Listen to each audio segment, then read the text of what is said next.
ایک ریاست کے بادشاہ نے یہ اعلان کروا دیا کہ کل صبح جب میرے محل کا مرکزی دروازہ کھولا جائے گا تب جس شخص نے بھی محل میں جس چیز کو ہاتھ لگا دیا وہ چیز اس کی ہو جائے گی۔ اس اعلان کو سن کر سب لوگ آپس میں بات چیت کرنے لگے کہ میں تو سب قیمتی چیز کو ہاتھ لگاؤں گا۔ کچھ لوگ کہنے لگے میں تو سونے کو ہاتھ لگاؤں گا، کچھ لوگ چاندی کو تو کچھ لوگ قیمتی زیورات کو، کچھ لوگ گھوڑوں کو تو کچھ لوگ ہاتھی، کچھ لوگ دودھ دینے والی گائے کو ہاتھ لگانے کی بات کر رہے تھے۔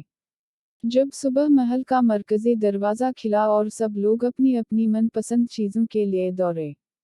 سب کو اس بات کی جلدی تھی کہ پہلے میں اپنی من پسند چیزوں کو ہاتھ لگا دوں تاکہ وہ چیز ہمیشہ کے لیے میری ہو جائے۔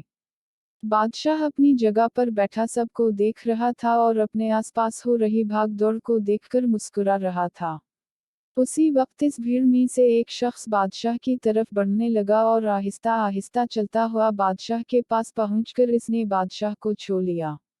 بادشاہ کو ہاتھ لگاتے ہی بادشاہ اس کا ہو گیا اور بادشاہ کی ہر چیز بھی اس کی ہو گئی۔ جس طرح بادشاہ نے ان لوگوں کو موقع دیا اور ان لوگوں نے غلطیاں کی، ٹھیک اسی طرح ساری دنیا کا مالک بھی ہم سب کو ہر روز موقع دیتا ہے، لیکن افسوس ہم عقل کے اندھے لوگ بھی ہر روز غلطیاں کرتے ہیں۔ ہم اللہ کو حاصل کرنے کی بجائے اللہ کی بنائی ہوئی دنیا کی چیزوں کی آرزو کرتے ہیں۔ لیکن کبھی بھی ہم لوگ اس بات پر غور نہیں کرتے کہ کیوں نہ دنیا کے بنانے والے مالک کو پا لیا جائے۔ اگر مالک ہمارا ہو گیا تو اس کی بنائی ہوئی ہر چیز بھی ہماری ہو جائے گی۔